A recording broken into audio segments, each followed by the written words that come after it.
Click the button. All right. All right. Did you Okay. click the button?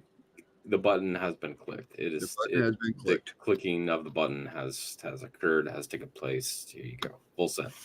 Full Full set. All right.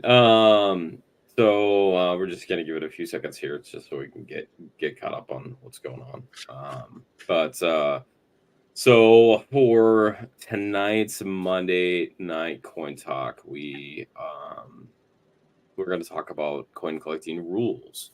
So the rules that we're going to talk about during this episode are kind of a conglomeration and an add-on to some the 10 rules that I found on the American Numismatic Association's website. There was an article that was written that talks about 10 rules of coin collecting. So we are going to go over what those 10 rules are. Obviously, it's been added to and kind of adjusted a little bit in terms of what some of the content is, but um, it was something that I thought was really interesting to talk about because as collectors for coins, it's kind of a catch-all because everybody does things differently. So it helps to kind of talk about, hey, like what is going to benefit all collectors, or what's going to benefit them most for collectors to follow certain procedures when coin collecting to make sure that they aren't, hurting themselves or hurting the hobby with their activities on how they do things. So again, this 10 rules, this is modified from its original source, but so some of the content I thought was really important and really specific to go over. Um, so what we're going to do is we're going to go back and forth, and Blue's over here, my co-host over this way on my screen.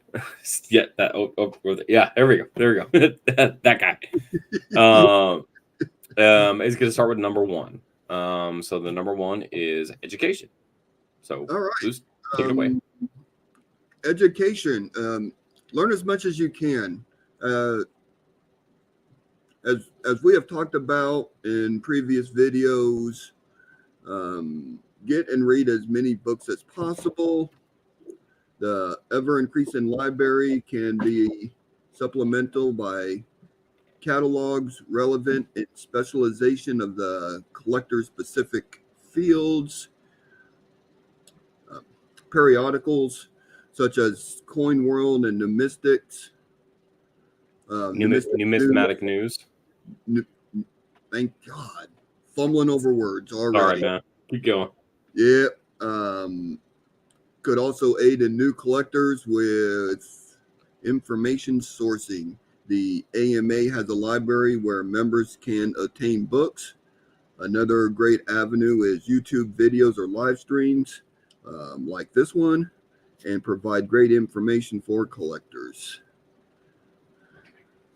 Um, reading is going to be probably one of the biggest priorities on my personal list. Um, the more you're reading on what a specific coin is or any avenue within that area, the more knowledgeable you're going to be, and you're going to be able to look at something and go, yeah, this is what it is, or this isn't what it is. So, reading, got to be on par with your reading and be able to retain the knowledge. Um, I, for one, do not retain knowledge very well, so I have to read it 3 or 4 times, physically see it or physically do it, and then I pretty much got it down. But I like the reading part of it.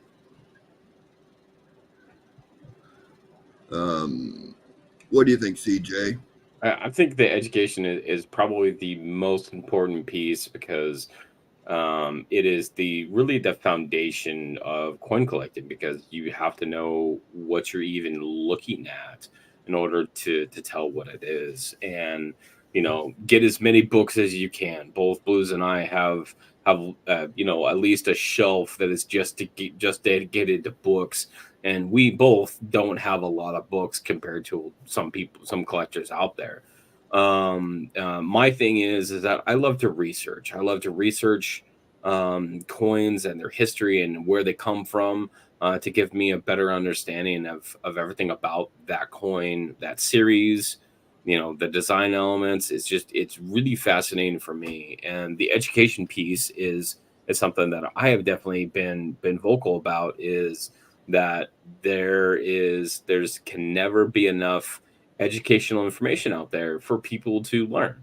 Just like what Blues was talking about, everybody learns differently, whether it's reading a book or watching a video, listening to an audiobook. There's all different ways for people to learn. Looking at pictures and videos is a great example. So somebody can take a coin in their hand and compare it to what the example is online, to help them understand, okay, this is a double die.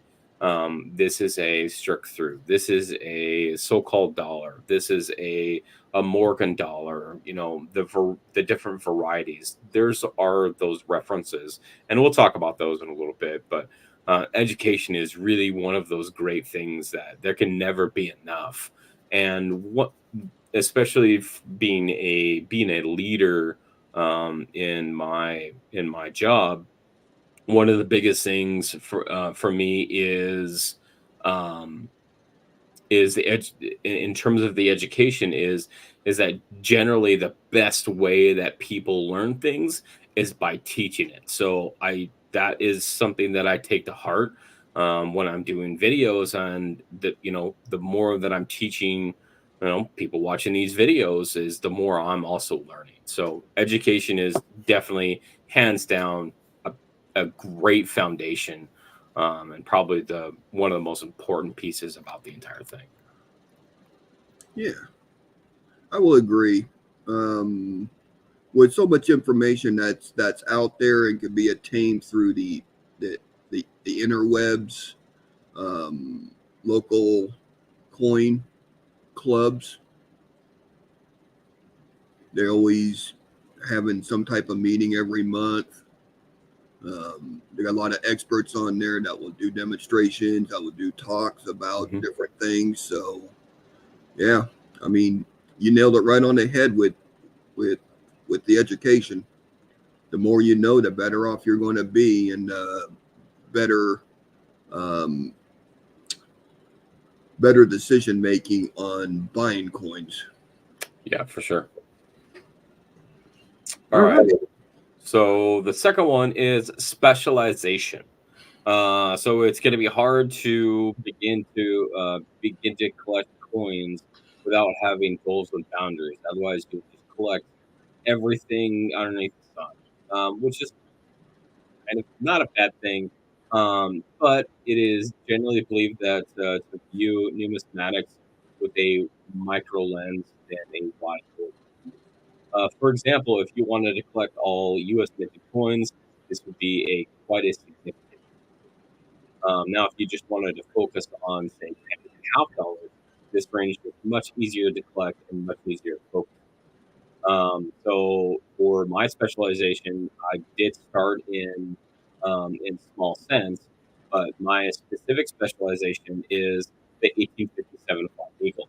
That is something that I know very much and that I specifically look for and act for that. And my current goal for the 1857 Flying Eagles is to collect one of every known die variety, as has been uh, identified, um, through the Flying Eagle and Indian Cent Attribution Guide, which this is an older copy, that is written by Richard Snow, or Rick Snow. So Rick Snow is known for his work in the Indian Cent and the Flying Eagles attribution. all of the varieties are known as numbers. So that's currently my goal and specialization is the 1857. Okay. Little bit off the subject here, real fast. Um, I am breaking up real bad on the audio on my part. So I Okay. don't know if that is a YouTube thing or if it's my computer thing. Okay. So I got very little of what you were saying. It was just all broken words. Okay. So but I'll take a look at mine real quick. yeah, the at first when I first got in the coin collect, I was trying to grab everything. Oh, that's cool. Oh, that's nice. Oh, that's a great looking coin, or that's a great looking variety. And over the years, I've actually learned that okay, I can't collect everything. So I started specializing in stuff, and I really got into the Jefferson nickels. So, and just my knowledge over the years of doing the Jeffersons, I mean, I'm pretty decent at it, but always got the knowledge of the earlier part of my collecting on the wheats and on the 3 centers and 2 cent coins and everything like that. So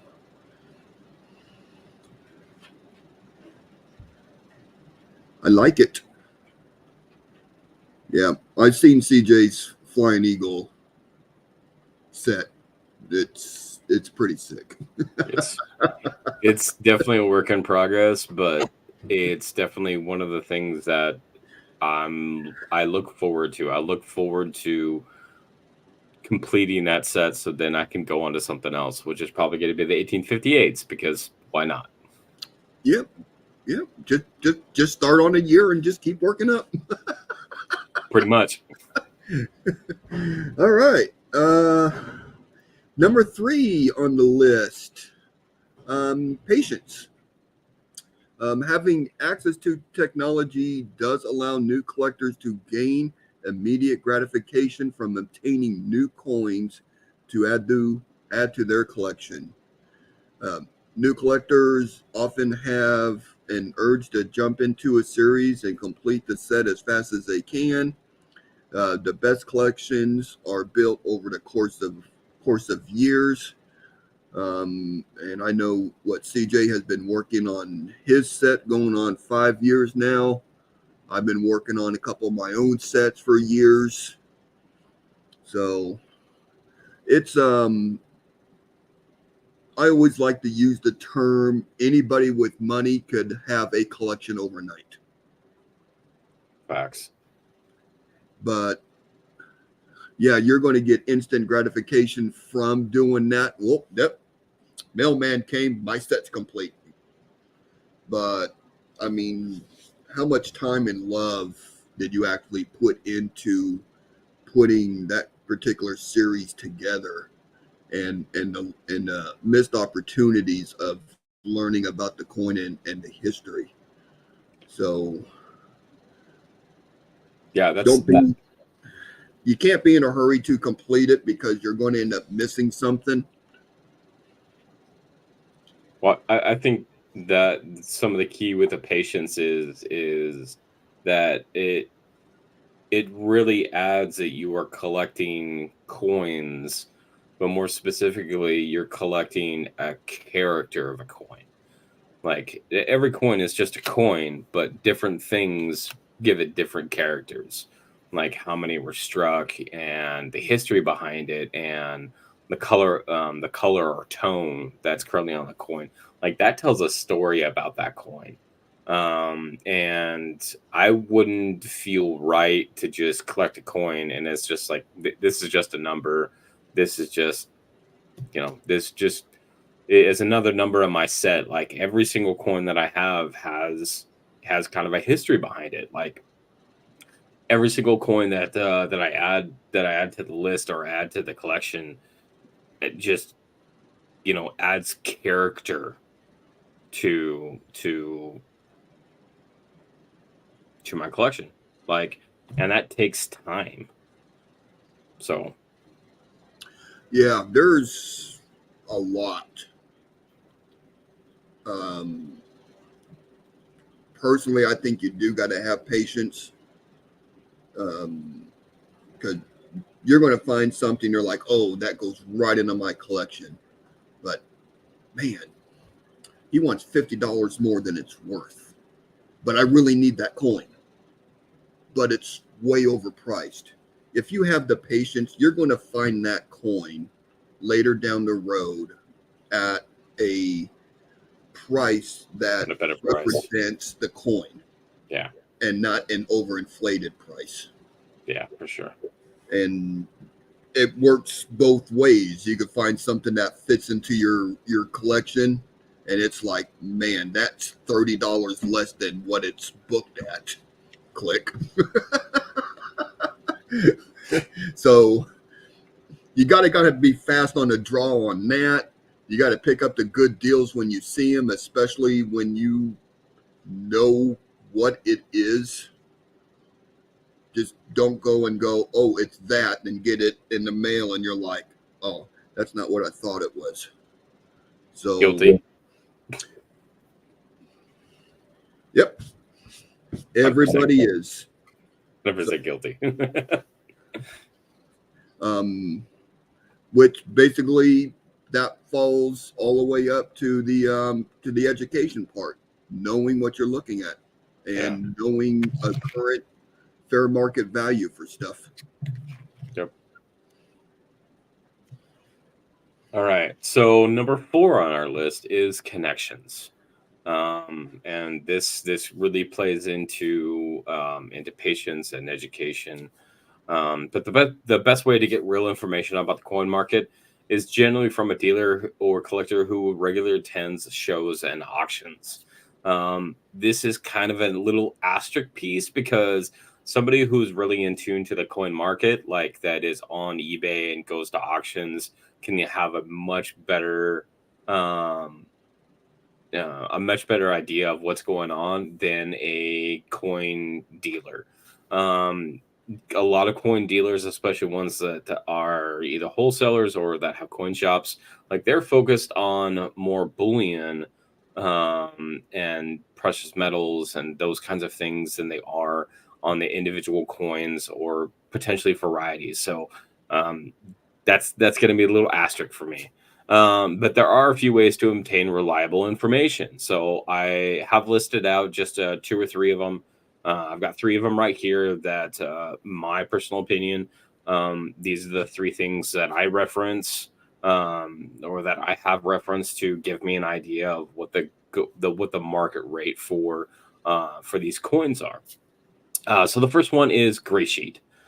So this is generally used by dealers, but this is a list of prices for all major U.S. coins, type coins, world bullion, bags, complete sets, proof, and mint sets.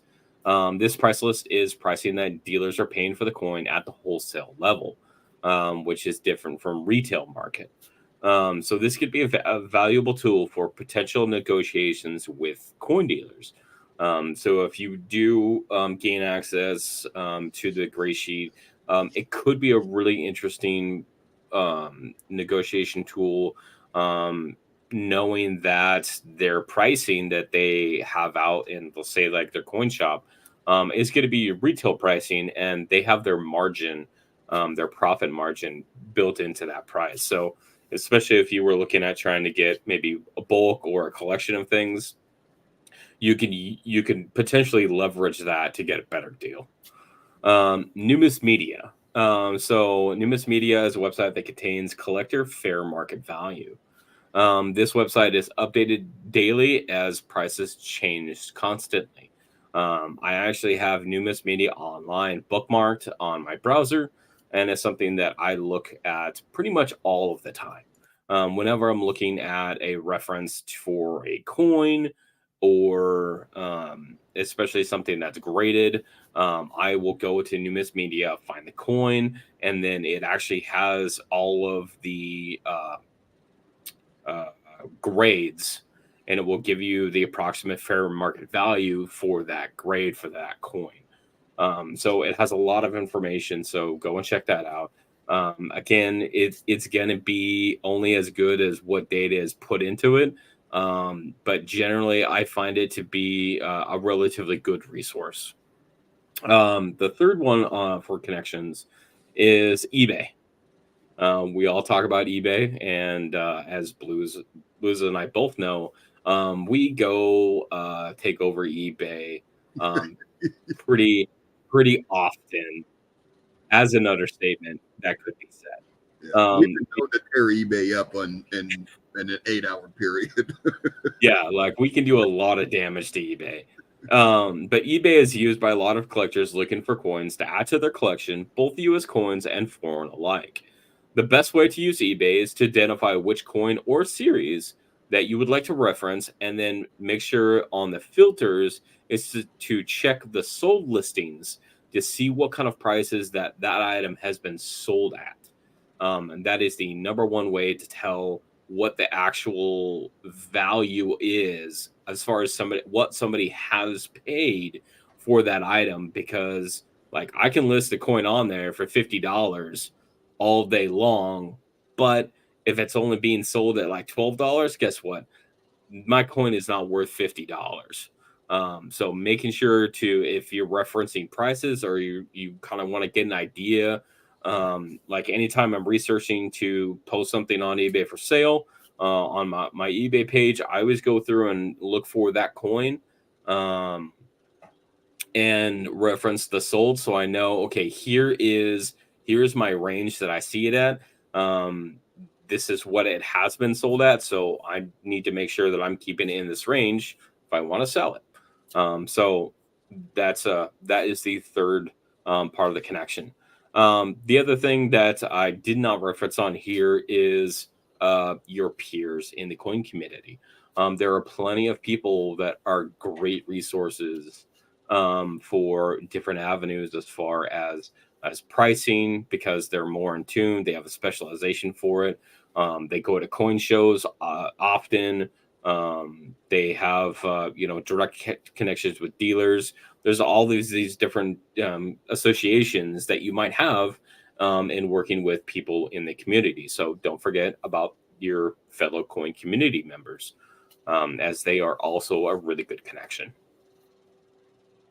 Yeah, the gray sheet, great resource if you're in pretty good with your local coin shop. They normally have the gray sheets. They get the weekly mail-ins and all that thing. A lot of them will stack them, and if you ask them, you could actually get a gray sheet from a month ago from them. They'll just give it to you. But you got to be in good with them. So just got to remember the prices are not going to be current prices, but it is going to give you a rough idea of where that coin is at. I love Numis Media. When I'm trolling eBay, I got it up because I'm looking at a, a rough estimate of a fair market value for something. And eBay's always a great source to find out like a true selling price for a coin or a set. So I like it. I like it a lot. Number 5, thinking like a collector. There are many things that can cause a collector to lose money. Buying coins based on immediate availability or purchasing overhyped coins. One of the best pieces of knowledge that has been passed around specifically on graded coins is always buy the coin, not the holder. The best reason to buy the coin is for the right reason. Get what you love. Be careful researching your purchases. You can obtain coins that may increase in value over time. Have fun collecting, and you are more likely to gain a profit on your purchases over time. So let's see if we could break this down a little bit here. Overhyped coins, every time the mint has a new release, everyone's talking about it. The new 2023 proof sets are coming out. The new 2023 silver proof sets are coming out. I mean, they are making a. They're doing channel content. They're getting the information out there that, hey, these are becoming available next week, next month. Great stuff. I don't get on the US Mint site all the time to know when these dates are. I watch their videos, so I know.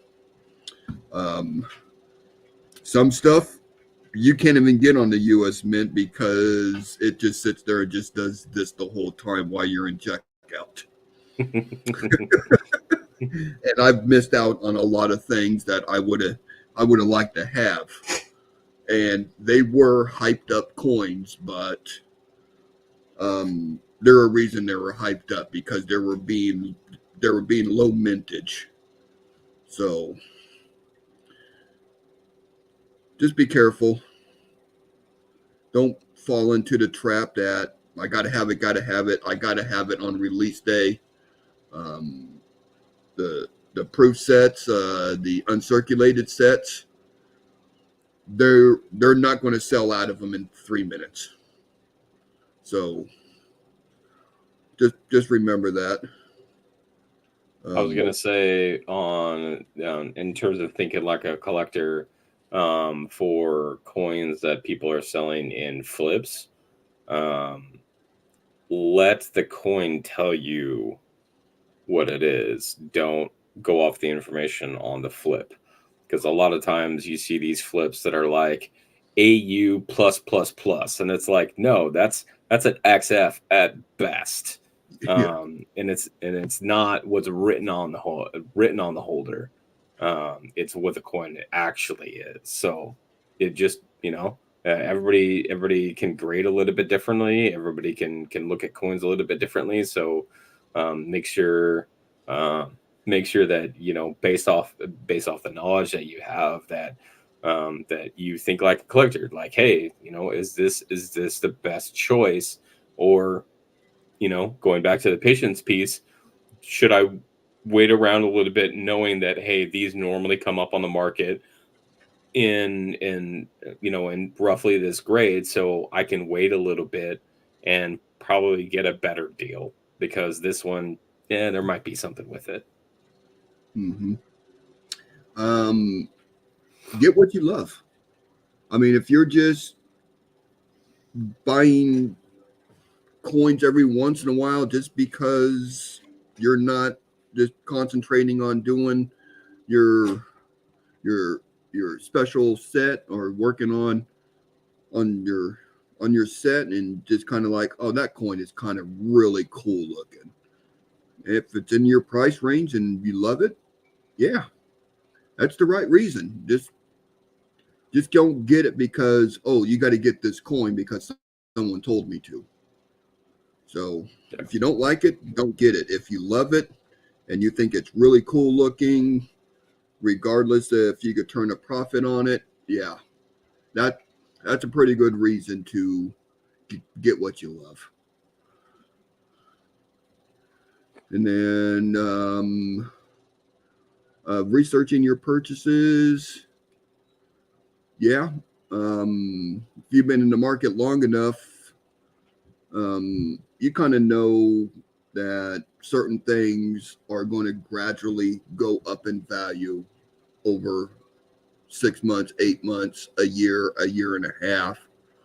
And then they'll pretty much level off after about 2 years. So there's profit to be made out there, but sometimes you got to sit on that coin for a year and a half before that profit is being seen. So always have fun. Yeah.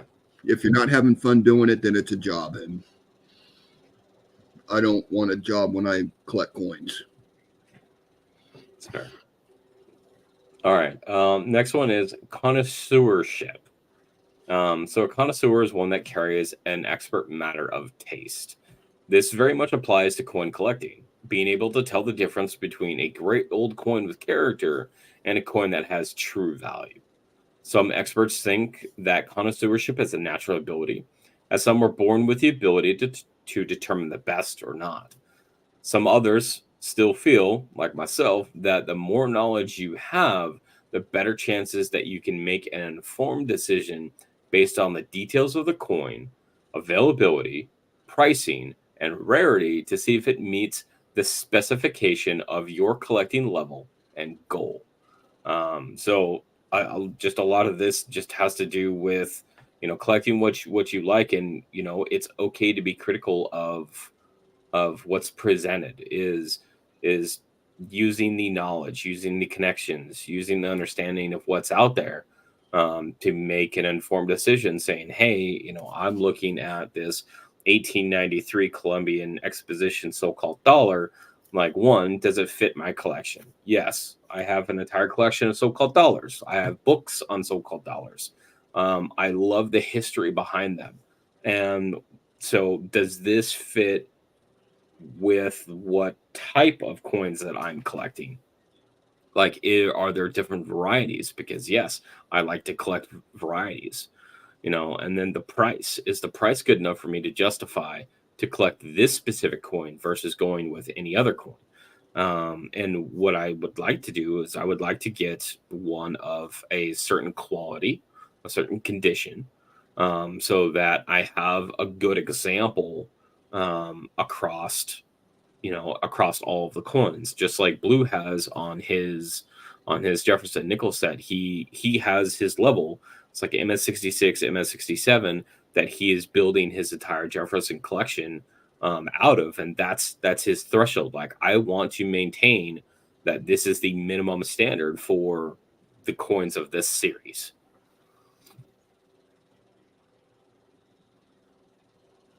I got nothing on that. Okay. Full send.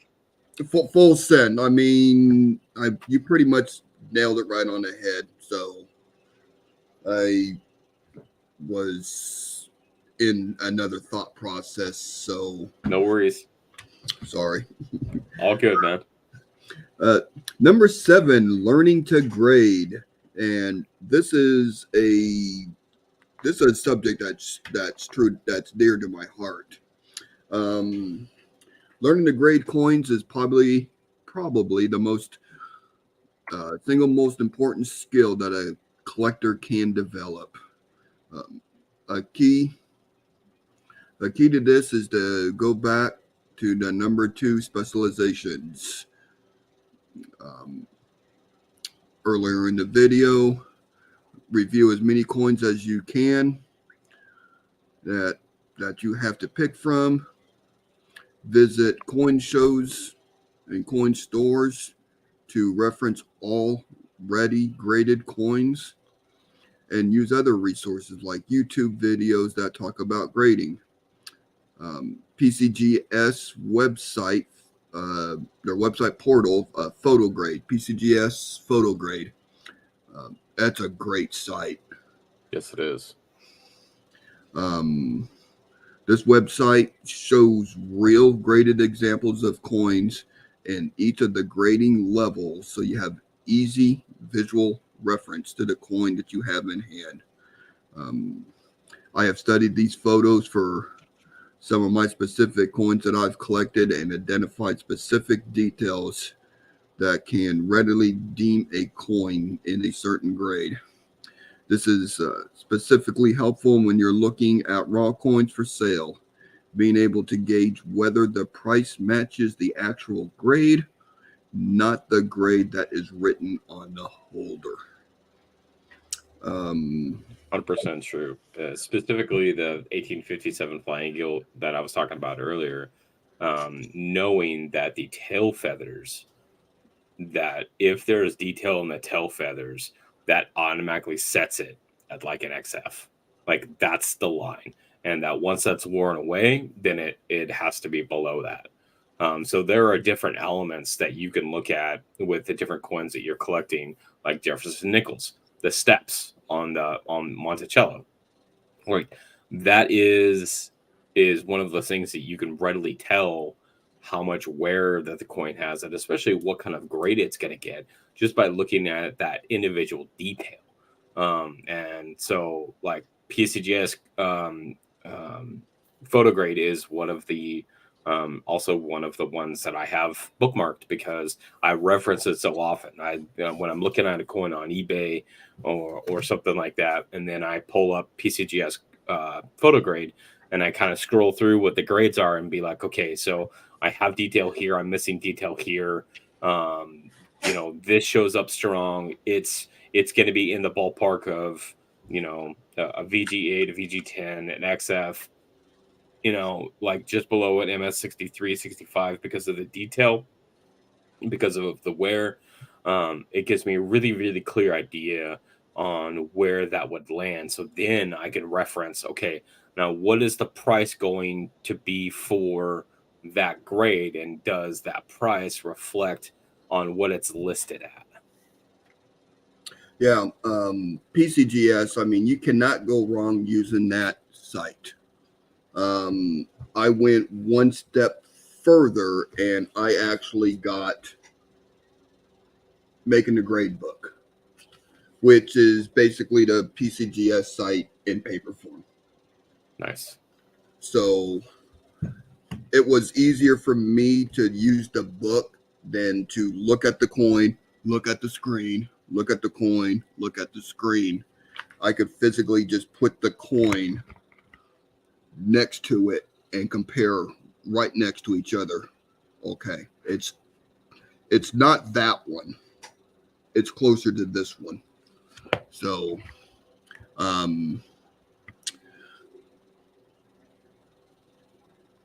being able to grade, that is education you gotta have. Too many people, they just say, "Oh, it's this," and well, okay, I believe you. I'll pay that price. So you got to be able to have some type of knowledge on grading. I actually did a series on grading coins on my channel, where I went through 5 different ones, six different types of coins, or 7 or something like that, and actually explain what you're looking for when you are looking at a coin for grade, and show you what fields you need to be concentrating on the most.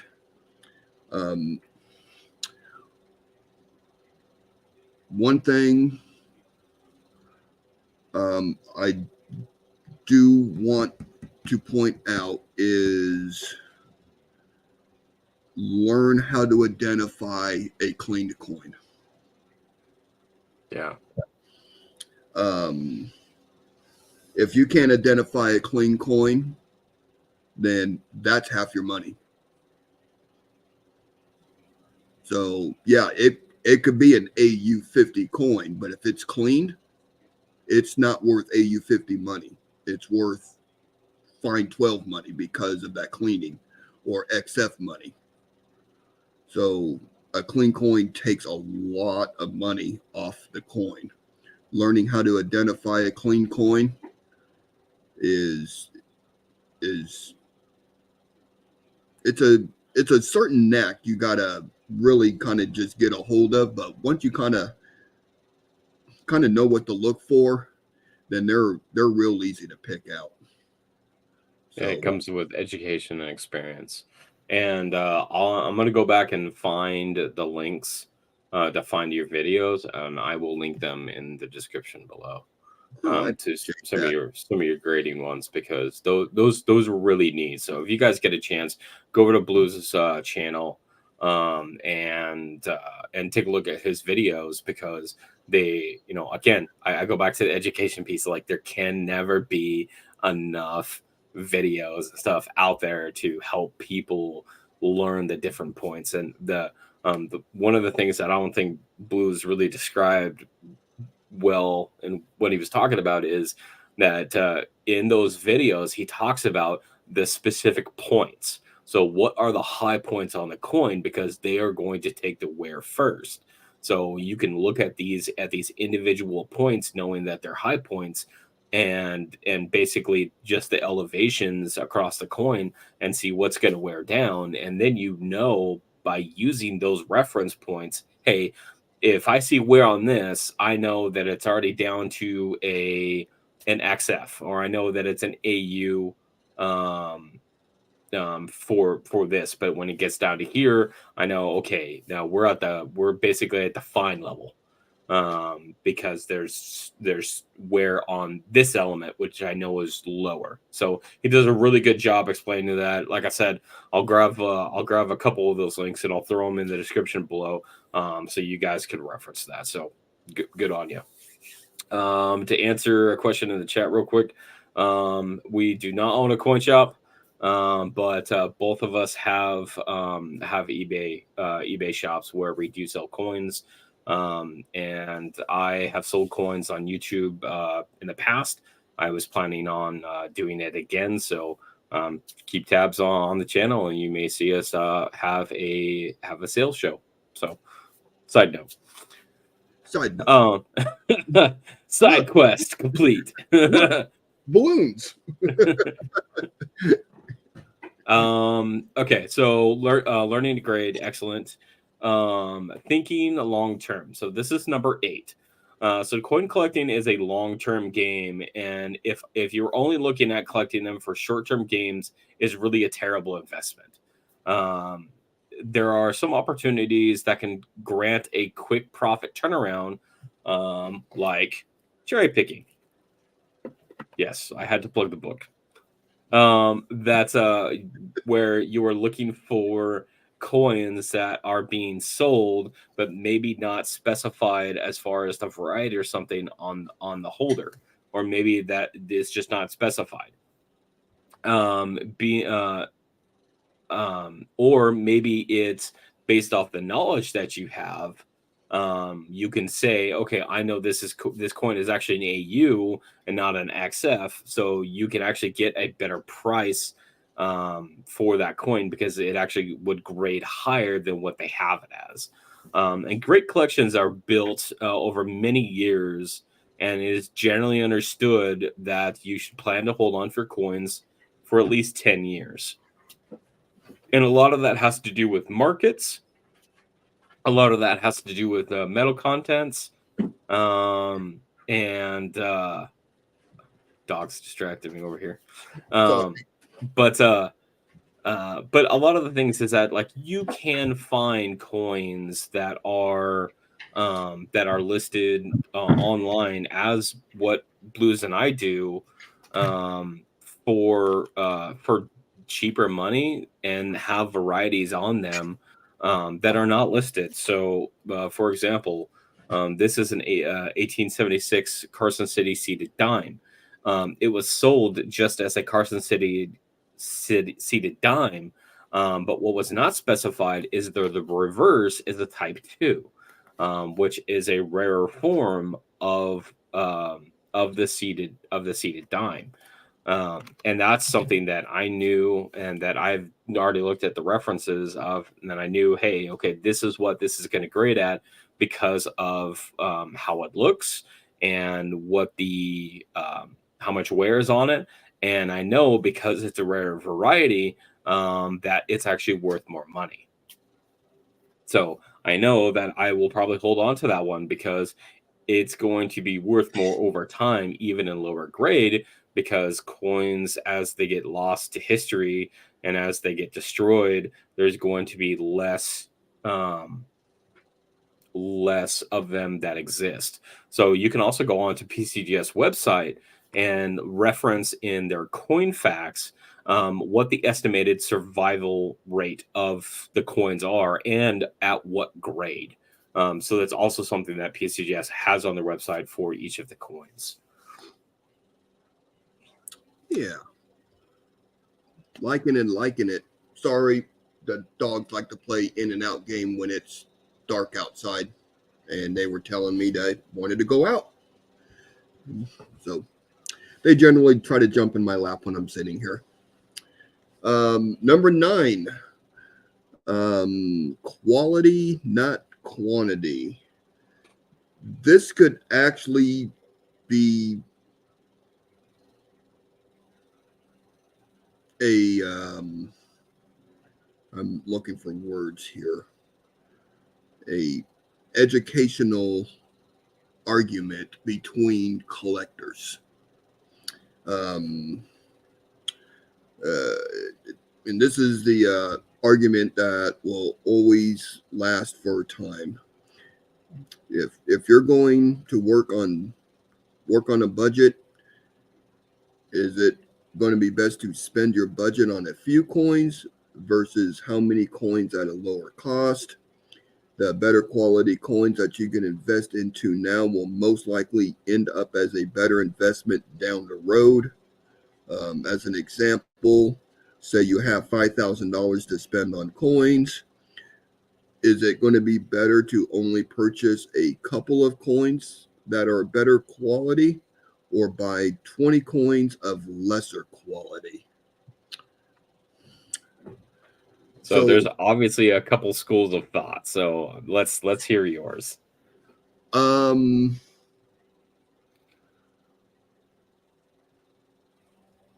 kind of into getting better quality stuff for my personal collection, so I don't have to buy the coin twice. And why would you have to buy the coin twice? Because my standards went up. I want a better quality collection, or I got hooked on to, oh wow, I've been needing that for my collection, and buy it.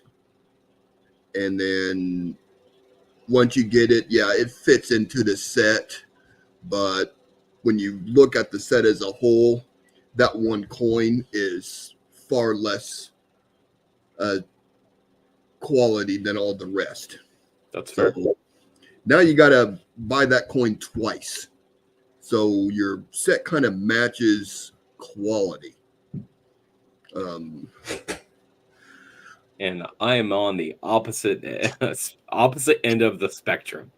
What I like to do is I like to buy kind of a little bit more on the quantity. Now that I do put an asterisk on that because like I know Flying Eagles, because that's my specialty. I can buy Flying Eagles at $30 or $40 when they're lower grade, when they're in worse condition. But especially if I know that they have a certain variety, then that means that I can buy more of them at that variety, which means in my head that I have more of that coin, which means there's less out there because I have the supply. And I accept your point of view, but disagree wholeheartedly. Understood. I do accept that point of view, and it's weird because when CJ and I when we're trolling eBay or we're doing a private hangout or just talking on the internet or whatever, we talk about coins a lot, and we're always throwing ideas back and forth. Hey, what do you think of this coin? What do you think of that one? So we kind of know each other's little intricacies of what they're looking at, and we always end up asking the right question to each other, and that kind of makes them go, you know what, I see your point on that. So absolutely. I love buying coins in bulk. I've done it in the past. I will continue doing it. There is a lot of thrill of the search, but $5 slab, man. Oh yeah. If you know what, Darn you. I'm I have a I have a not wrong. weakness. I have a weakness when I go to shows. If I if I could pick up graded coins in a slab for $5, regardless if they fit into my set or not, I'm buying them. But explain why. There is a solid reason why. One, I cannot send that coin in and get it graded for $5. That's going to cost me $40 or $50. Two, I could use that coin, that slab coin down the road as I could sell it for a little bit of profit and help another collector out that is putting a set together. Um, I like to use the word trade bait. You got that coin, I'm willing to trade you these coins for it. So I won't pass up $5 slabs. It's not bait, it's trade incentives. Trade incent. See, now we're getting into fancy words, and words are hard.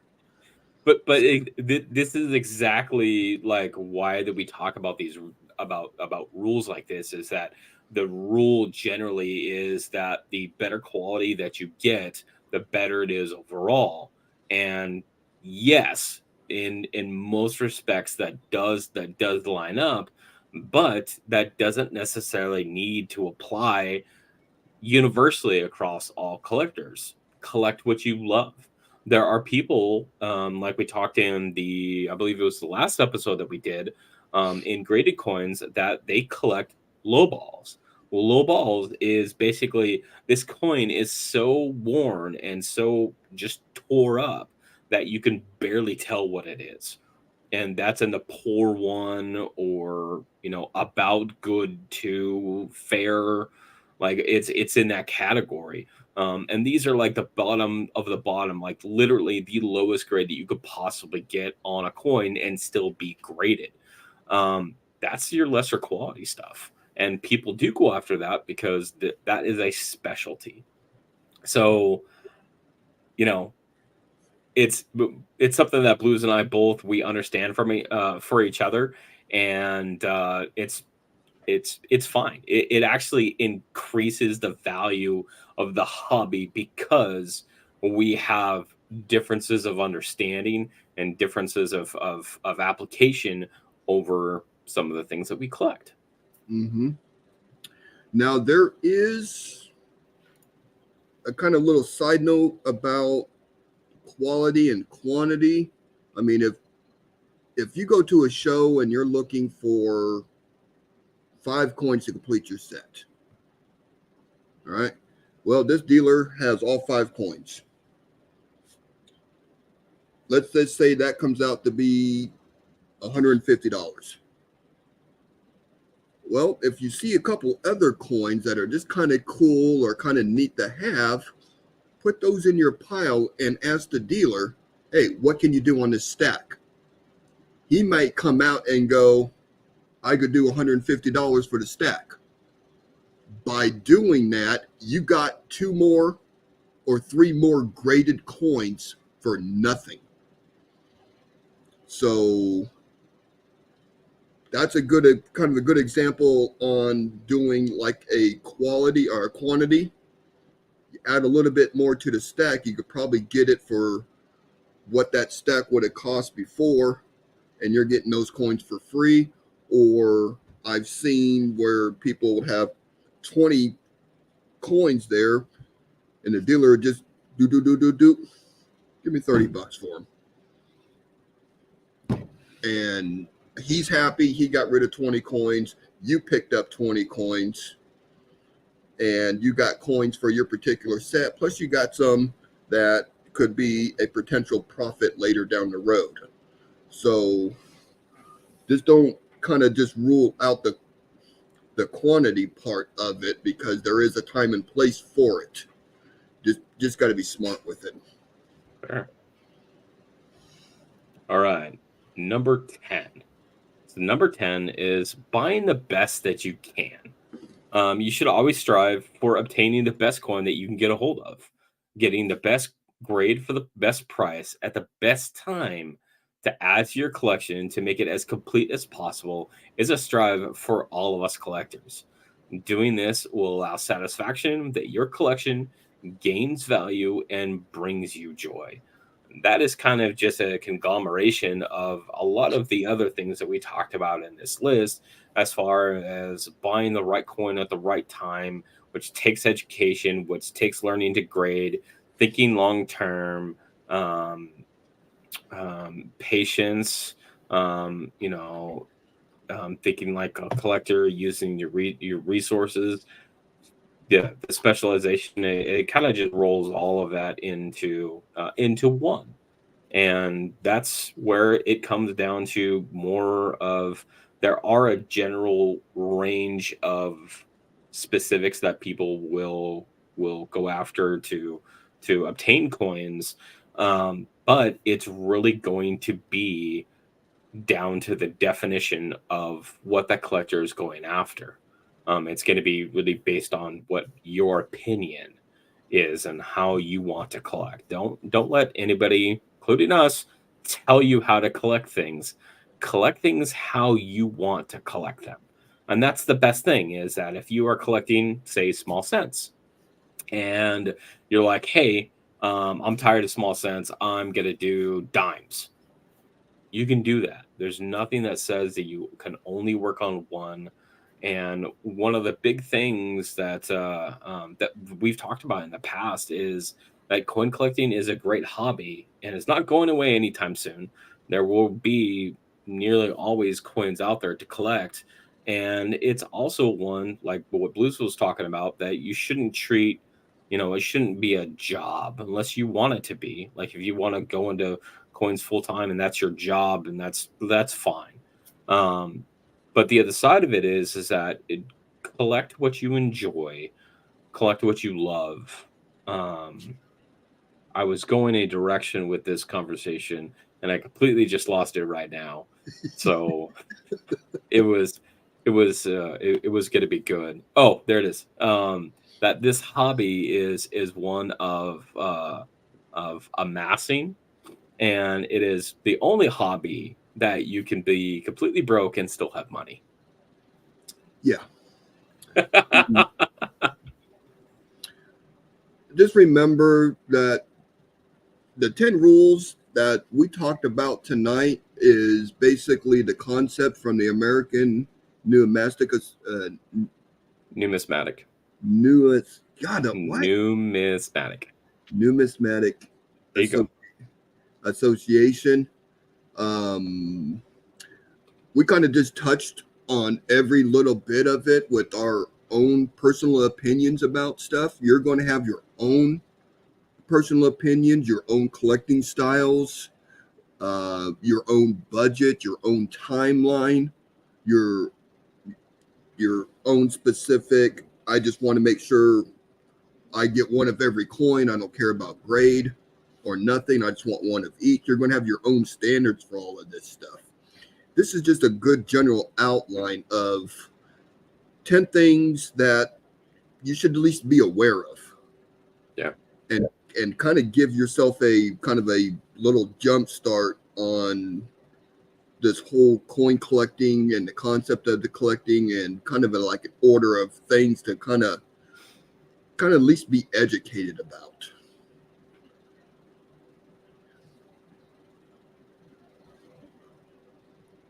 Yeah, I'm just making sure that made sense in my head. Yeah.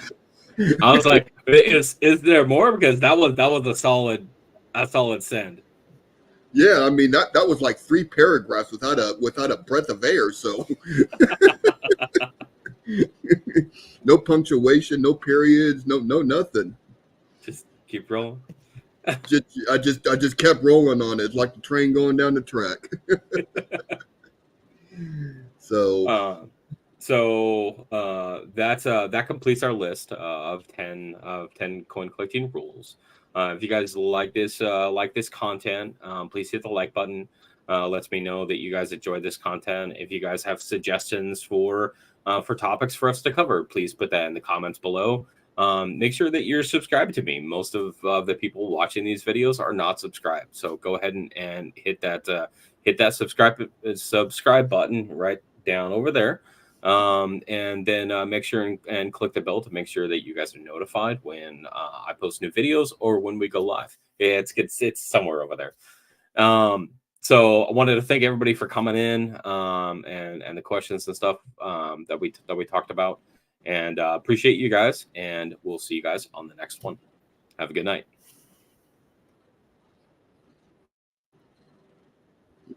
Thanks, everyone.